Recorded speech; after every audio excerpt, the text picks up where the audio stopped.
ആ ഹലോ. എടാ ഞാൻ കേട്ടത് എന്താ സംഭവം എന്താ അത്? ഇതേതാ സ്ഥലോ? എനിക്കൊരു ഐഡിയ ഇല്ല. എന്നോട് കുറെ ആൾക്കാർ ചോദിച്ചു നിങ്ങൾ കേരളത്തിലേക്ക് വരുന്നുണ്ടോന്ന്. ഞാൻ പറഞ്ഞത് ഏതാ സ്ഥലം എന്ന് പോലും എനിക്കറിയില്ലായിരുന്നു. ഞാൻ നെയ്മറിനെ വിളിച്ച് ചോദിച്ചു. അപ്പൊ നെയ്മർ പറഞ്ഞു ഓനും വലിയൊരു ഐഡിയ ഇല്ല അത് ഏതാ സ്ഥലം എന്ന്. പിന്നെ റൊണാൾഡോനോട് ചോദിച്ചപ്പോൾ ഓൻ പറഞ്ഞ് ഓൻ്റെ വകയിലൊരു ബന്ധുവായിട്ട് വരും പോലെ ഗാമ, വാസ്കോഡ ഗാമ.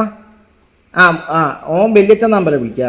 ഗാമ വല്യച്ഛൻ പണ്ടപ്പോഴോ കുരുമുളക് വാങ്ങാനേറ്റം പോയ സമയത്ത് കാപ്പാട് എന്ന് പറഞ്ഞ സ്ഥലത്ത് പോയി കാലുത്തൊക്കെ ചെയ്തിക്കണം പോലെ.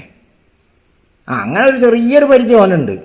അല്ലാണ്ട് നമ്മളെ ഒരു ടീമിനും ഇത് ഏതാ സ്ഥലം എന്ന് പോലും അറിയില്ല. ആ ആ ഞാനും കേട്ടത് ഇന്നോട് കുറെ ആൾക്കാർ ചോദിക്കും ഈ 130 കോടി ഉറുപ്പ്യ വാങ്ങി പറ്റിച്ചില്ല കള്ളാന്നൊക്കെ.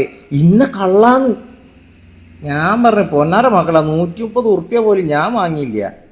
ആ ആ പിന്നെ പറയാൻ പോലെ അവിടെ വന്ന് കളിച്ചിക്കാന്നുണ്ടെങ്കിൽ കേരളത്തിൽ വന്ന് കളിച്ചാൽ മെസ്സിക്കും അർജന്റീനയ്ക്കും അത് ഭയങ്കര ഗുണമാണ്. നമ്മളെ ഫുട്ബോൾ ഭാവിയൊക്കെ മാറിപ്പോകുന്നൊക്കെ അങ്ങനെയൊക്കെ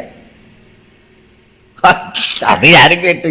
അവിടെ ഭയങ്കര കോമഡിയാൻ പോലെ വേൾഡ് കപ്പിൻ്റെ ടൈമിൽ ഇൻ്റെ പേരും നെയ്മറിൻ്റെ പേരൊക്കെ പറഞ്ഞ ആൾക്കാർ തമ്മിൽ അടിയാൻ പോലെ അവിടെ.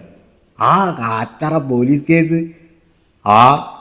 അർജന്റീന, ഫ്രാൻസ്, ഇറ്റലി, ബ്രസീൽ എന്നൊക്കെ പറഞ്ഞുകൊണ്ട് ആൾക്കാർ ഫ്ലെക്സ് വെക്കുക, തോറ്റിക്കാന്നുണ്ടെങ്കിൽ പിന്നെ റീത്ത് കൊണ്ടുപോയി വെക്കുക, മറ്റവൻ്റെ വീടിൻ്റെ മുറ്റത്തിട്ട് പടക്കം പൊട്ടിക്കുക, അങ്ങനെ അതിൻ്റെ പേരിൽ അടി ഉണ്ടാക്കുക. ഇങ്ങനെയൊക്കെ എന്തൊക്കെയോ ഒരു കഥയാ പോലെ.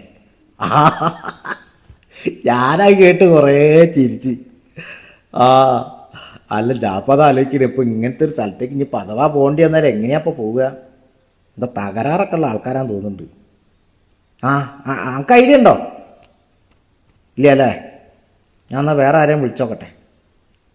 ശരി. ഇനിയിപ്പോൾ ആരോട് ചോദിച്ചാലപ്പോൾ ഇതിപ്പോൾ അറിയാൻ പറ്റിയ ഏതപ്പോൾ ഈ കേരളം?